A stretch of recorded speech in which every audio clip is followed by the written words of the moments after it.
gloire du Seigneur.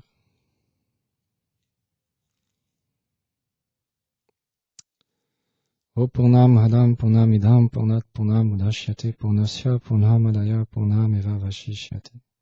Dieu est la personne suprême et le tout complet et absolu. Et sa perfection étant totale, tout ce qui émane de lui, comme le monde phénoménal, constitue également une totalité complète en elle-même. Tout ce qui provient du tout est un tout en soi, et parce que Dieu est absolu, il demeure le tout complet, bien que d'innombrables unités complètes, elles aussi, émanent de lui.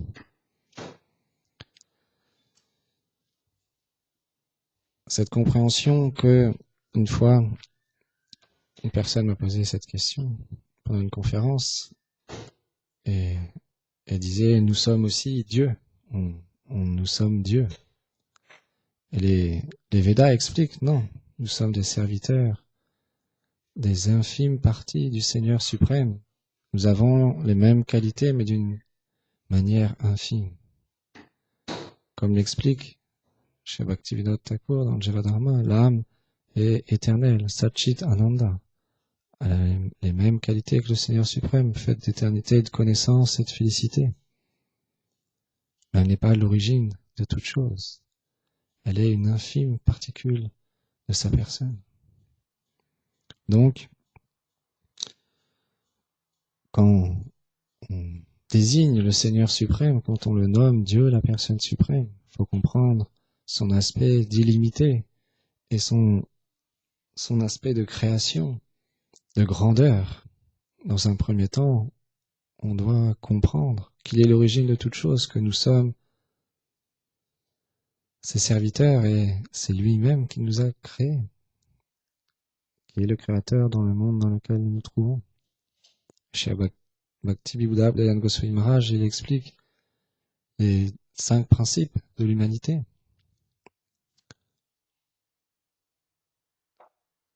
Donc, un des principes qui est ne pas voler. Il explique, avec cette compréhension, on doit comprendre, nous sommes dans ce monde, nous sommes comme des locataires. Il pose cette question, il demande, qui es-tu? Alors, les Vaishnavas y répondent, nous sommes une âme spirituelle, et nous ne sommes pas ce corps. Et après, dans la conférence, il demande, quelle taille fais-tu? Alors, certains dévots, ils répondent, je fais 1m65, 1m80, 1m50. Et là, chez Bhakti-Vibuddha Dayan Goswami Maharaj, il répond, je vous ai demandé quelle taille vous faites, et vous me donnez la taille de votre maison, de votre corps. Mais l'âme, elle est infinitésimale. Elle n'est pas ce corps. C'est décrit la taille de l'âme quand on coupe un cheveu, qu'on le divise en 100, et on divise encore en 100 ces mêmes parties, alors voici la taille de l'âme. C'est quelque chose d'incompréhensible. On ne peut la voir avec des yeux matériels, simplement avec la transcendance, avec la spiritualité, la dévotion, on peut comprendre l'âme. Et donc, ne pas voler.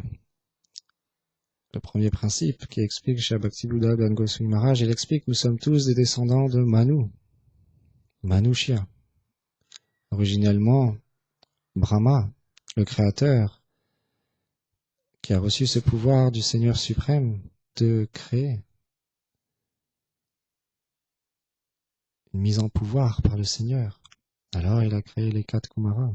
Mais les 4 Kumaras, dès leur naissance, ils étaient fixes, ils voulaient rester moines, brahmachari, renonçants. Donc, de son côté, et ensuite il a créé de son côté gauche l'aspect féminin et de son côté droit l'aspect masculin, la personne de Manu. Je me rappelle plus le nom du côté féminin. Et donc, il explique, nous sommes des descendants de Manu. Il a instauré les 5 principes de l'humanité. Et le premier est ne pas voler. Comprendre la situation dans laquelle nous nous trouvons. Tout comme quand on conduit une voiture, on comprend bien, on n'est pas la voiture. On est simplement en train de conduire un véhicule pendant un certain temps. Le véhicule, lui, n'est pas éternel. À un moment ou à un autre, avec le temps, il va se rouiller, la peinture va partir, les pièces vont commencer à se casser, on va devoir les changer, etc.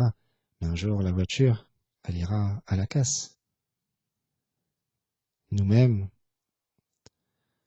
quand on comprend l'âme, on comprend qu'on n'est pas ce corps, que c'est simplement une enveloppe dans laquelle on se trouve pendant un certain temps.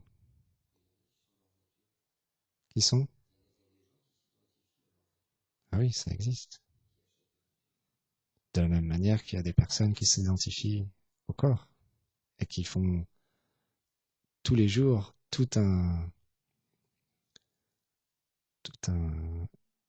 une préparation pour rendre ce corps tellement merveilleux, tellement attirant, splendide. Les hommes font de la musculation, les femmes, elles se maquillent de manière tellement jolie, experte.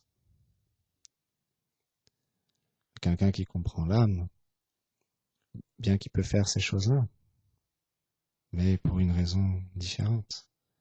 Non pour attirer les êtres, simplement comme un service. Que ce soit la femme envers son mari ou l'homme envers sa femme. Sans être attaché au corps.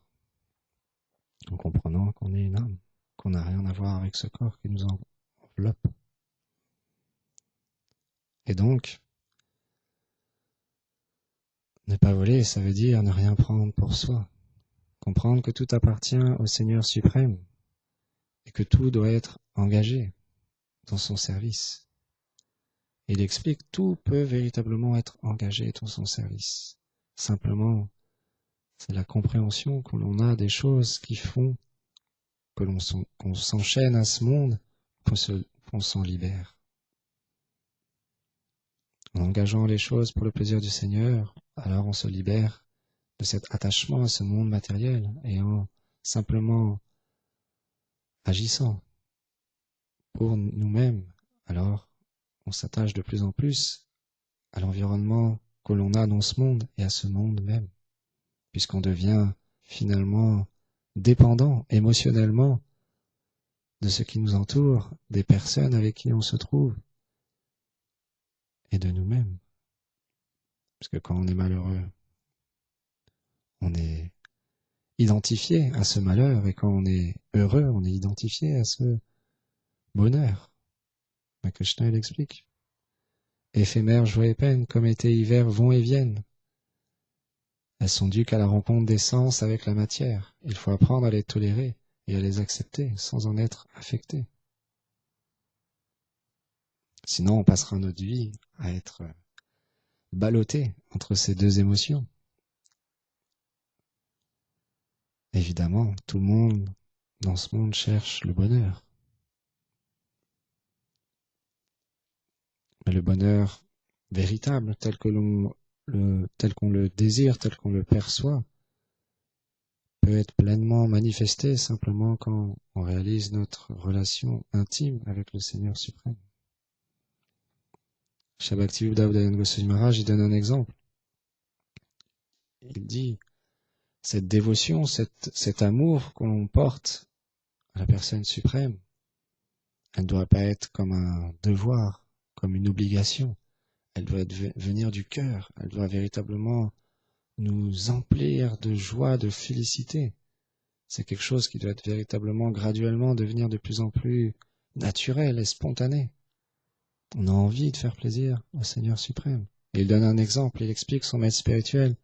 Shabakti Pramod Puri Goswami Maharaj donnait un exemple pour parler de ce sujet.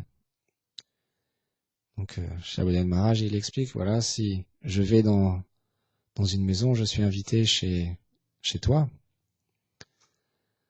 et j'ai très soif, je suis déshydraté, alors je te demande, est-ce que tu peux m'apporter un verre d'eau, s'il te plaît? Et alors, la première personne, elle va dire, pas de problème, Maharaj, t'inquiète pas, je vais arranger ça, il y a des verres d'eau ici, choisis celui que tu veux, sers-toi, pas de problème. Fais comme chez toi. Donc voilà. La première personne répond de cette manière-là. Et la deuxième personne, chez qui Maharaj il se rend, c'est une personne un peu plus riche, qui a vraiment une certaine opulence, donc il lui pose la même question. Et comme il a une certaine richesse, il a des serviteurs, alors il appelle un de ses serviteurs et il lui dit viens, viens. Il y a Maharaj qui a soif, va chercher un verre d'eau et donne-lui. Donc le serviteur, il va chercher un verre d'eau et il donne à Maharaj.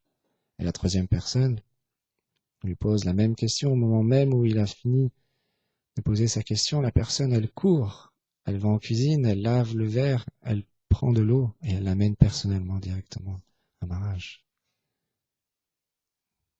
Quelle dévotion, quelle attitude est la plus favorable, la plus personnelle, la troisième. De la même manière, quand on prie, quand on chante, plus on va être personnel, plus on va recevoir cette même personnalité, cette même attirance, cette même amour, beaucoup plus profond et qui comble véritablement l'âme. Donc quand on est engagé dans cette démarche spirituelle, on doit comprendre en premier la grandeur du Seigneur suprême. On doit comprendre qu'il est l'origine de toutes choses, qu'il est le créateur, le mainteneur et le destructeur. Et graduellement, un désir dû à notre sukriti, dû à notre association, à nos désirs, on pourrait être attiré par cet aspect du Seigneur qui est illimité et qui a aussi cet aspect de douceur, de beauté et d'être personnel avec son dévot, d'avoir une relation d'intimité qui nous paraît pour l'instant inconcevable tant qu'on n'a pas réalisé, tant qu'on n'a pas goûté à cette plateforme supérieure. Ça nous paraît très difficile à comprendre comment Dieu, la personne suprême, pourrait avoir une relation intime, personnelle avec moi, qui suis pour l'instant conditionné par ce monde, par ce corps, ou qui ne suis pas véritablement connecté à lui. Mais graduellement, à force de pratiquer, à force d'être persévérant dans notre sadhana, dans notre pratique quotidienne et dans notre désir de vouloir être en bonne association et progresser dans notre chemin, on développera le goût de développer une relation personnelle avec le Seigneur suprême.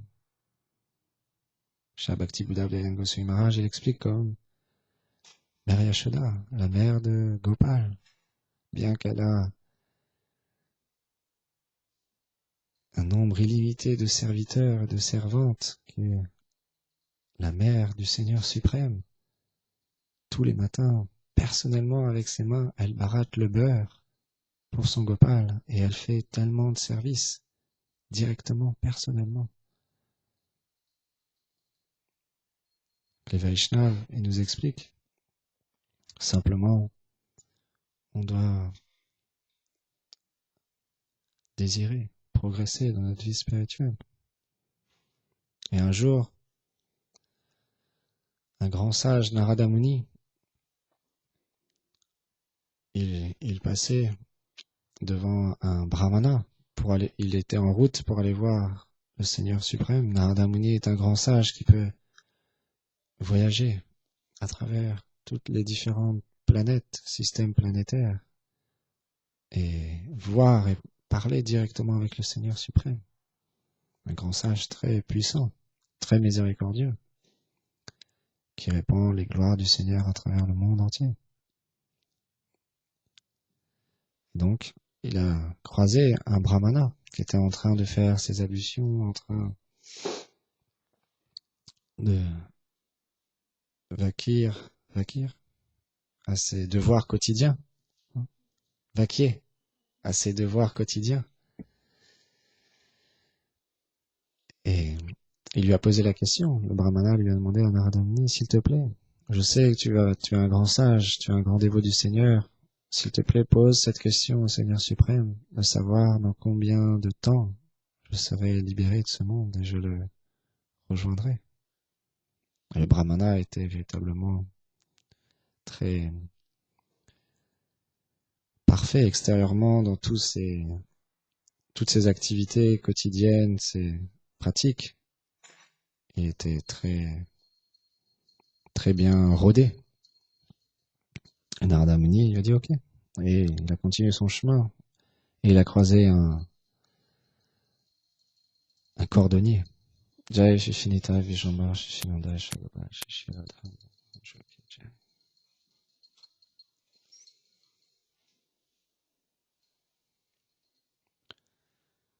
Et le cordonnier, il était aussi engagé dans son devoir. Il travaillait à réparer les chaussures des personnes qui venaient le voir. Il était assis sous un arbre banyan et il lui a posé la même question à Narada Muni. S'il te plaît, demande au Seigneur quand donc je serai libéré. Dans combien de temps? Narada Muni a dit ok. Et ils ont tous les deux posé aussi la question, que fait le Seigneur suprême? Non, Narada Muni, quand il allait voir le Seigneur suprême, il lui a dit, voilà, j'ai deux personnes qui ont demandé quand ils seront libérés, quand ils reviendront à toi. Et le Seigneur leur a dit, il lui a répondu à Narada Muni, avant, pose-leur la question, s'ils veulent savoir qu'est-ce que je fais. Et tu leur répondras que je passe un chameau dans le chat d'une aiguille. Et Narada Muni est un peu surpris. Il dit, ah bon, je leur réponds cette réponse-là. Il dit, oui, oui. Et donc, le Seigneur a répondu que le brahmana, après des nombreuses vies, il reviendrait à lui. Et le cordonnier, dans cette vie même, il retournerait à lui. Narada Muni était un peu surpris. Il a dit, mais le brahmana fait quotidiennement, il fait toutes les activités à la perfection. C'est un brahmana très érudit. Donc, il a eu un doute. Le Seigneur lui a dit, pose-leur la question. Tu verras la réponse qu'il te donne. Et de cette manière-là, tu pourras comprendre. Donc, Narada Muni est descendu. Et quand il allait voir le brahmana, le brahmana dit, alors, est-ce que tu as la réponse? Quand je pourrai être libéré? Et Narada Muni a dit oui. Mais avant, est-ce que tu voudrais pas savoir quelle est l'activité de ton Seigneur adorable? Le brahmana a dit oui, bien sûr. Narada Muni lui a dit, et il fait passer un chameau dans le chat d'une aiguille, dans le trou d'une aiguille. C'est une expression que je connais pas très très bien. Et le brahmana a été surpris, il dit non, c'est pas possible. Mon Seigneur peut pas faire simplement cette activité-là. Il est l'origine de toute chose, il est le créateur. Comment il pourrait faire cette chose-là? C'est insensé. Oh non, j'y crois pas. Et Narada Muni lui a dit, après de nombreuses vies, tu retourneras au Seigneur suprême. Le brahmana était très désappointé de la réponse que lui avait donnée Narada Muni. Et il allait voir le cordonnier. Et le cordonnier, par la même manière, il était avide de savoir quand donc. Alors, est-ce que mon Seigneur a répondu à ma question?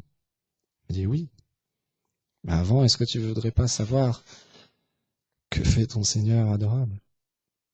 Le cordonnier a dit oui, bien sûr, dis-moi.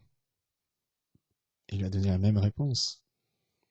Ton Seigneur rentre un chameau dans le chat d'une aiguille. Et là, le cordonnier était rempli d'extase. Waouh, tellement merveilleux, mon Seigneur, il est l'origine de toute chose, il peut faire ce qu'il veut.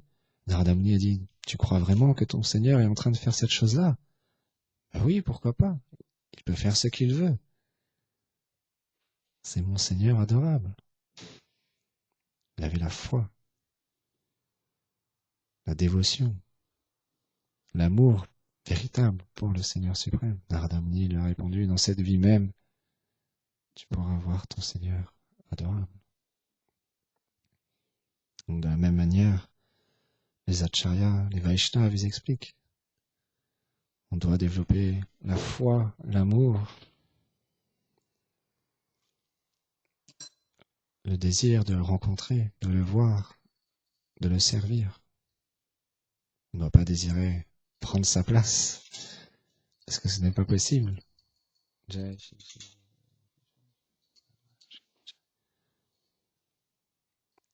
Seul Dieu est Dieu. Tout comme on donne cet exemple d'un... Quelle est la nature d'un citron? Un citron est acide. Tout comme on pourrait donner un autre canne à sucre, sucré, etc. On pourrait en citer plusieurs. Nous-mêmes, l'âme, notre nature, est d'être serviteur. On ne peut la changer. Même si on désire avoir du pouvoir, on désire gouverner le monde entier. On a pu le voir dans l'histoire, des personnes qui ont voulu massacrer tellement d'êtres pour acquérir des territoires et devenir comme Dieu. J'ai vu un reportage sur la vie d'Hitler, par exemple. Personnage très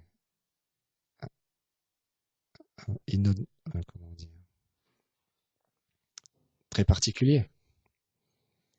Son désir, graduellement, on voit dans sa vie, il se prenait presque pour Dieu.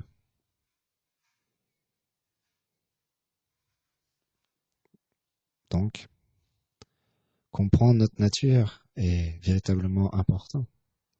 Nous ne sommes pas des maîtres, nous ne sommes pas faits pour dominer, créer, mais pour servir la personne suprême, pour avoir une relation intime avec lui. Et pour ça, il y a d'innombrables spiritualités, d'innombrables religions qui nous permettent graduellement de progresser dans notre foi et dans notre compréhension de la personne suprême.